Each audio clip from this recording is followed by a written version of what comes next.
Hello everyone. It is Amber Carlton with Berkshire Hathaway HomeServices Premier Properties. And today we are on Real Estate Basics, episode 8. We are going to be talking about different tips to make your offer stronger. Flex them. Just kidding. But no, seriously, there are certain things you can do that's going to make your offer stronger or more desirable to a seller. When we say stronger, we're really saying more desirable.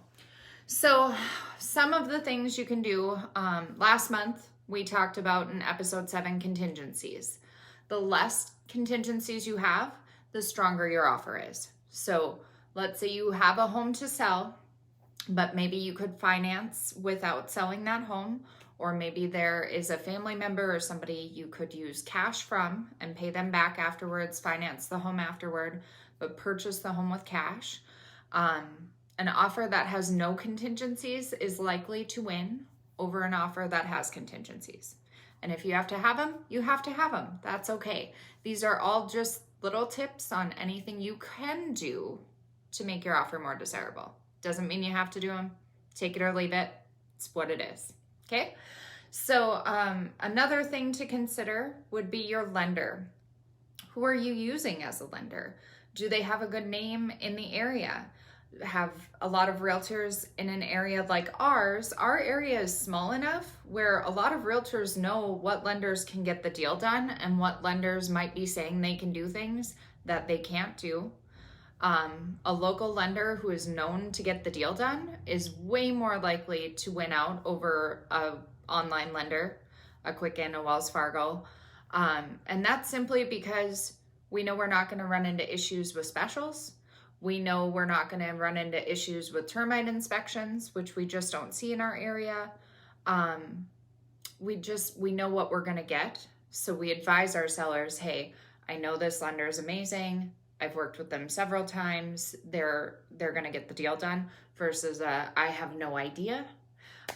Hopefully, So that's one thing you could do to make your offer stronger too if you are financing, is consider who you're using for your lender. Let's see here. Love letters to the sellers. This is starting to get a little taboo because you could run into some fair housing ramifications for your sellers if they're basing off of familial status, off of race, off of any of the protected classes, if that's what they're using to choose. So you want to tread lightly there if you're representing seller. If you're representing buyer, they help. So what do? You're out there to help your buyer get what they want. And as a buyer, if you can, try to bring those love letters. And talk about the home. If you bring it back to the home, that helps. And that helps to keep it, hey Val, how's it going? It helps to keep it from being discrimination if you're talking about the home and you're talking about the area as reasons why you want that home and want to be there. Instead of saying like me and my family, which that's great too. It gets a little bit dicey on the seller side, but that's another thing you can do to make your offer more desirable. Let's see here. What are some other points? Asking them what's most important to them. Dear seller, is it when you close that's most important to you? Is it taking the brand new washer and dryer that you just bought it? You just don't want to give up. You only got to use it for 2 days and you don't want to lose it. Every seller's going to have different motivations. So checking in there. Thanks, Val. Yes. Oh, Val is awesome. She is one of my new clients and we're going to list her home soon. And I cannot say that because that's a clear cooperation violation. So you'll all know on Saturday what's happening with Val. But yes. Anyways, to segue back, what was I just saying? Not entirely sure. Let's see here. Neighborhoods, love letters, different things to make your offer stronger. Oh, yes. The sellers all have different motivating factors. So one seller might be their time frame. One seller, it's dollar amount period. One seller, it's how quick can I get out? And that's going to vary just depending on the person. So ask those questions and find out, dear seller, what is going to make this the best offer? Escalation clauses are also helpful in this market. So you can say, I'm going to go $1,000 over any competing offer up to, let's say, $350,000, even if the starting price was $300,000. That kind of allows you to not go all the way off the deep end if you don't have to, and still beat out those other offers when we can't know what that other offer might be. And that's gonna, that's if the seller's coming down to price, that's where an escalation clause is gonna help you.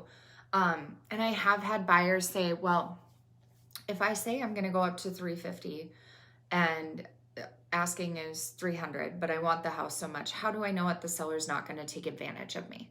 Well, there's a couple of different ways. Our escalation clause that we have at our office at Berkshire Hathaway HomeServices Premier Properties specifically has language in it that covers that they have to prove it with another offer to push it 1,000 over. They couldn't just make you go up to the 350 with no proof.